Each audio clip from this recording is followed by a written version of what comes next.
পুরা গোশতের আপনি 7 নামে দেন, 6 নামে দেন আর 5 নামে দেন, যতজনে পশুটা জবাই করছেন, কথাটা শুনেন, যতজনেই পশুটা জবাই করছেন প্রথমে জবাই করার পরে সবার সুন্দর করে ভাগ করে দিয়ে দিবেন, সবাই যার যার নামে নামে।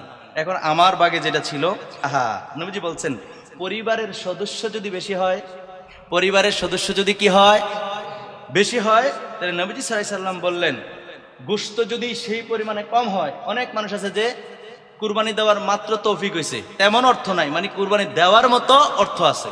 কেউ আছে 1 কোটি টাকার মালিক আর কেউ আছে মাত্র 1 লাখ টাকার মালিক, দুইটা কি সমান?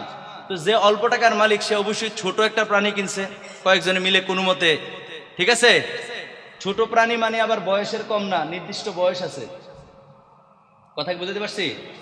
তো এখন গোশত কম হয়েছে না, পরিবারের সদস্য বেশি।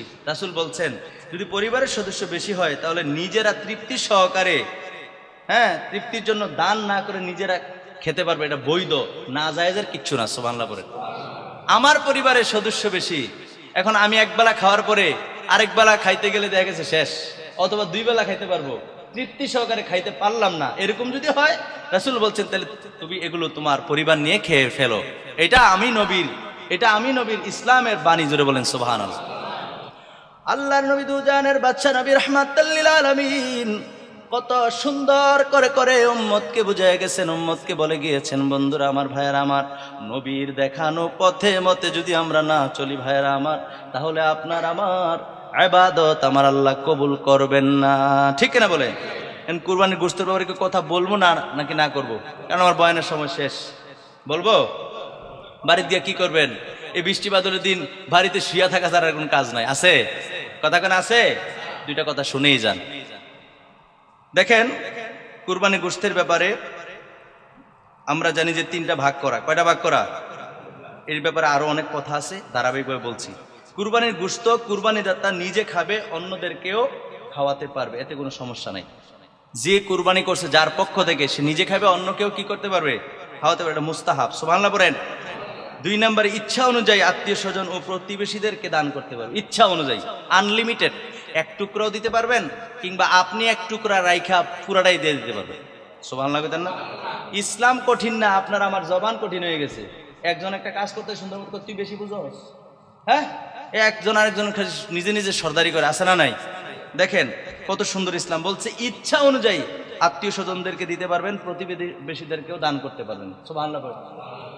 3 নম্বর, ইচ্ছা করলে সব গোশত আপনি সাদাকা করে দিতে পারবেন, সব গোশত। কারণ আমি কুরবানি করছি কার জন্য? বাস আমার পক্ষ থেকে কুরবানি হয়েছে, আমি গোশত খাবো না, আমি দিয়ে দেবো গরিব মানুষকে, অথবা এলাকার কোনো মানুষকে, যে কোনো মানুষকে কুরবানি করে দিতে পারবেন। সুবহানাল্লাহ বলেন না? আত্মীয় স্বজন হোক, যেই হোক, কথা কি বুঝতে পারছি? 4 নম্বর হলো 1/3 গরিবদের মাঝে সদকা করে দেওয়া মুস্তাহাব। 1/3 মানে কি? 3 ভাগের 1 ভাগ। 1/3 কথার মানে হলো 3 ভাগের পুরা গোশতের আপনি 7 নামে দেন, 6 নামে দেন আর 5 নামে দেন, যতজনে পশুটা জবাই করছেন, কথাটা শুনেন, যতজনেই পশুটা জবাই করছেন প্রথমে জবাই করার পরে সবার সুন্দর করে ভাগ করে দিয়ে দিবেন, সবাই যার যার নামে নামে। এখন আমার বাগে যেটা ছিল, আমার গোশত আমি নিয়ে 3টা ভাগ করলাম। একটা হলো গরিব দুঃখীদের, একটা আত্মীয় স্বজনের, আর একটা আমার নিজের। এইভাবে যদি 3টা ভাগ করে আপনি গোশতটা খান তাহলে মুস্তাহাব হবে, সওয়াবের কাজ। সুবহানাল্লাহ করে। এবার দেখেন 5 নম্বরে, নবীজি বলছেন পরিবারের সদস্য যদি বেশি হয়, পরিবারের সদস্য যদি কি হয়, বেশি হয়, তাহলে নবীজি সাল্লাল্লাহু আলাইহি সাল্লাম বললেন গোশত যদি সেই পরিমাণে কম হয়, অনেক মানুষ আছে যে কুরবানি দেওয়ার মাত্র তৌফিক হয়েছে, তেমন অর্থ নাই, মানে কুরবানি দেওয়ার মতো অর্থ আছে। কেউ আছে 1 কোটি টাকার মালিক আর কেউ আছে মাত্র 1 লাখ টাকার মালিক, দুইটা কি সমান? তো যে অল্প টাকার মালিক সে অবশ্যই ছোট একটা প্রাণী কিনছে কয়েকজনে মিলে কোনো মতে, ঠিক আছে? ছোট প্রাণী মানে আবার বয়সের কম না, নির্দিষ্ট বয়স আছে, কথা বুঝতে পারছি? তো এখন গোশত কম হয়েছে না, পরিবারের সদস্য বেশি। রাসূল বলছেন যদি পরিবারের সদস্য বেশি হয় তাহলে নিজেরা তৃপ্তি সহকারে, তৃপ্তির জন্য দান না করে নিজেরা খেতে পারবে, এটা বৈধ, না জায়েজের কিচ্ছু না। সুবহানাল্লাহ বলে। আমার পরিবারের সদস্য বেশি, এখন আমি একবেলা খাওয়ার পরে আরেক বেলা খাইতে গেলে দেখা গেছে শেষ, অথবা 2 বেলা খাইতে পারবো, তৃপ্তি সহকারে খাইতে পারলাম না, এরকম যদি হয় রাসূল বলছেন তাহলে তুমি এগুলো তোমার পরিবার নিয়ে খেয়ে ফেলো। এটা আমি নবীর ইসলামের বাণী, জোরে বলেন সুবহানাল্লাহ।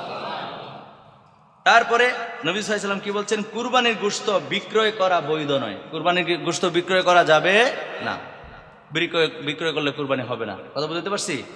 গোশত নিয়ে কিন্তু কথা যা বলতেছি সব গোশত নিয়ে। তারপর কুরবানির গোশত সংরক্ষণ করে রাখা, ফ্রিজে রাখছেন, এদিক সেদিক রাখছেন, এটা বৈধ।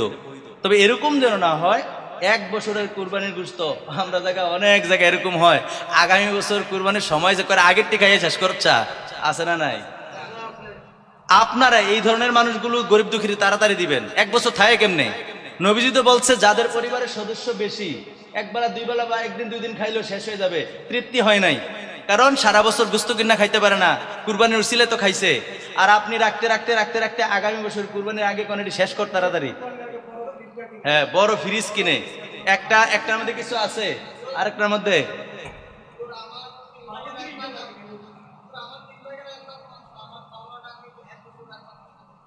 হ্যাঁ হ্যাঁ অপরাধ তো বলে না, ইসলাম তো অপরাধ বলে না, অপরাধ বলে না। কিন্তু অপরাধটা হলো, আমরা কথা বুঝছি এখন, আমার থেকে শুনেন, অপরাধ বলে না। এই যে তাকওয়ার কথা আল্লাহ বারবার বলতেছে, আপনি তাকওয়াকারী হলেন না কেন? আপনি আগামী বছর কুরবানির মতো রাখবেন, আপনি না মানে জাস্ট প্রশ্ন করছেন, আমি বুঝছি। এখন আমার গোশতটা আগামী কুরবানির মতো রাখবার, আমার পাশে মানুষ না খাইয়া থাকে, কথা বুঝাইতে পারছি? সেই ক্ষেত্রে আমি আগামী বছর পর্যন্ত আমি অপেক্ষা করব না। আপনার গোশতের 3 ভাগের 1 ভাগ গরিব মিসকিনকে দিয়ে দিচ্ছেন, আপনার প্রশ্ন হচ্ছে এটা, 1 ভাগ গরিব মিসকিনকে দিয়ে দিচ্ছেন, আরেকবার আত্মীয় স্বজন দিচ্ছেন, আমারটা তো আমার রয়ে গেছে, এটা আমি রাখলাম। তা আপনারটা আপনার সুবিধা মতো আপনি তো খাবেন, এটাই স্বাভাবিক। 3 ভাগ যদি আপনি করে থাকেন, 3 ভাগ শোনেন, 3 ভাগ করে আপনি দিছেন, এরকম হয় না? আমি তো এমনও মানুষ দেখছি, একটা গরু কিনছে একজনে এক নামে 5 লাখ দিয়ে, 10 লাখ দিয়ে, 15-20 লাখ দিয়ে একজনই কিনে, আছে না নাই? এই দেশে আছে, হালাল হারাম জানি না, তার ইনকাম হালাল হারাম আমরা তো দেখতেছি না, দেখতেছি তো, দেখলাম যে এই এত বড় বড় গরু জবাই করে করে গোশতগুলো সে রিজার্ভ করে, আছে না নাই? এর এত গোশত রিজার্ভ, আপনি আগামী বছর আবার কিনবেন 20 লাখ টাকা, 15 লাখ টাকা গরু। এখন এটা গোশত আপনার, আপনি কেমনে খাবেন? আপনার ইসলাম নাজায়েজ বলে নাই। কিন্তু আপনি যদি চিন্তা করেন আমার পাশে গরিব দুঃখী আছে, যাক আমি যা খাবার খাইছি 5-6 মাস 7 মাস 8 মাসও খাইছি, আচ্ছা বাকিগুলো আবার একদিন গরিব দুঃখীরা ডাক দিয়ে একদিন খাইলাম না, সমস্যা তো নাই। কথা কেন আছে? আমি বলি না যেটা নাজায়েজ, কোনো আলেমই বলতে পারবে না। কথা বুঝাইতে পারছি? এরপর আসেন, কুরবানির গোশত আত্মীয় অনাত্মীয়, ধনী গরিব, মুসলিম অমুসলিম সবাইকে খাওয়ানো বৈধ আছে, যেরকম সুবহানাল্লাহ। একজন 1 কোটি টাকার মালিক, আপনি মাত্র কুরবানি দেওয়ার তৌফিক হয়েছে, আপনার বাড়িতে ওই কোটি টাকার মালিক আপনার বাড়িতে আসছে আর কি, চাচা কেমন আছেন, ভালো আছেননি দেখার জন্য আসছে। আরে আপনি আসছেন, তাকে আপনি আপনার কুরবানি কিন্তু আপনি মনে করতে পারেন না, আরে আমি তো তার তুলনায় কিচ্ছু না, আমার গোশত তারে দেওয়ান কি আর জায়েজ হবে নি? এরকম না। ইসলাম বলছে ধনী হোক আর গরিব হোক, যেই হোক, স্বেচ্ছায় আপনি তাকে এটা অবৈধ কিছু না, এটা বৈধ। এবং অমুসলিমকেও আপনি সে খাইতে চাইলে তাকে দিতে পারবেন, এটা জায়েজ। সুবহানাল্লাহ বলতেন না?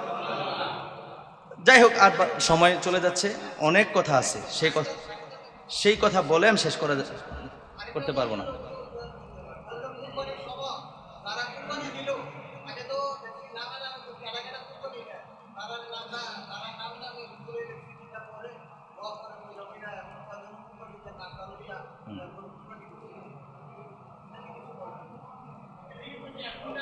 এটা একটু আগে বলে গেছে তো,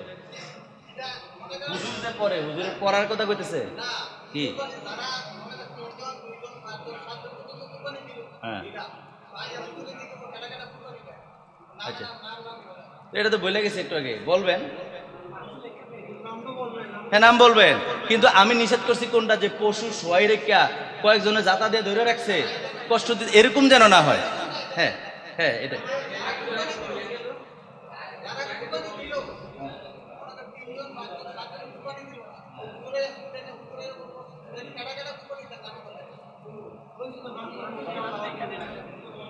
এটা লেখা দুক আর নাম বলুক, হুজুর যদি বলেও এটা কিচ্ছু না, এটা হচ্ছে তাদের পক্ষ থেকে। হুজুর যদি বলে তাহলে বলবেন, যদি হুজুর বলে তাহলে এটা বলবেন। আপনারা সবাই কথা বলতেছেন কেন?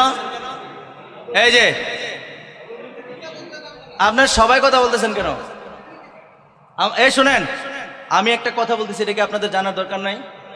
তো সারা জীবন তো খাইলেন ঘুমাইলেন চলেন, আপনার সূরা ফাতিহা গেলে 10টা বলইব, আপনি এত কথা বলার কি দরকার? আমি কথা বলতেছি, কথাটা শোনেন। আমি তো আগেই বলছি, সবাই কথা বললে তো আমার মানার কি দরকার? আমিও বসে থাকি আপনাদের কাতারে। এগুলা কিন্তু খুব খারাপ কাজ, মসজিদের ভিতরে এগুলো খুব খারাপ কাজ, আপনি জানেনও না। আপনি, হ্যাঁ ঠিক আছে, আপনার কথা রাইট, আপনিও শোনেন, আমার কথাটা শুনেন। তাহলে এই ক্ষেত্রে বিধান কি জানেন? এই মসজিদে একমাত্র কথা বলবে ইমাম এবং খতিব, এর বাইরে যারা কথা বলবেন কবিরা কোনো হবে। এখন করেন, বুঝেন তো না, খালি আইনা সেটা নিজে পণ্ডিতি করেন। যে কোনো আলেমকে জিজ্ঞান, সুন্নি, কওমি, খারিজি, লামাজাবি, এই ব্যাপারে সবাই একমত। ইসলামের সকল কাজে আলেম উলামায়ে কেরাম দ্বিমত নয়, কিছু কিছু কাজে দ্বিমত পোষণ করেন, যেমন বেশিরভাগে মুস্তাহাব, বেশিরভাগে কি মুস্তাহাব, বাকি ফরজিয়ত নিয়ে তো সবাই একমত। তা আপনারা আমার থেকে অনুমতি নিলেন না, যার যার মতো করে কথা বলতেছেন, আপনাদের কি মনে হয় আর লাভ করছেন? করলে করছেন, সমস্যা নেই, হিসাব মিলবেন ইন্তেকালের পরে, মরার পরে। এরকম করবেন না, নিষেধ করলাম। 5 মিনিট ওভার হয়েছে, নাহলে 10 মিনিট ওভার হয়েছে, তো কি হয়েছে? আপনার জীবনে ঘন্টার পর ঘন্টা চা খাইতে গেলেও বৈশা দুস্তর লোকে ঘুষি করেন, মাতামাতি করেন। এটার এখতিয়ার আপনাদেরকে না জিগেও খতিবের আছে, কিন্তু আমি সব পর্যন্ত আপনাদেরকে জিজ্ঞেস করি যে বলবো কি না, আপনারা বলছেন ঠিক আছে হুজুর বলেন। বেশি লস হয়েছে আপনাদের এগুলো বলা। আমার তৌফিক ইল্লা বিল্লাহ। আসসালামু আলাইকুম ওয়া রাহমাতুল্লাহ। যারা সুন্নাত পড়েন সুন্নাত পড়েন।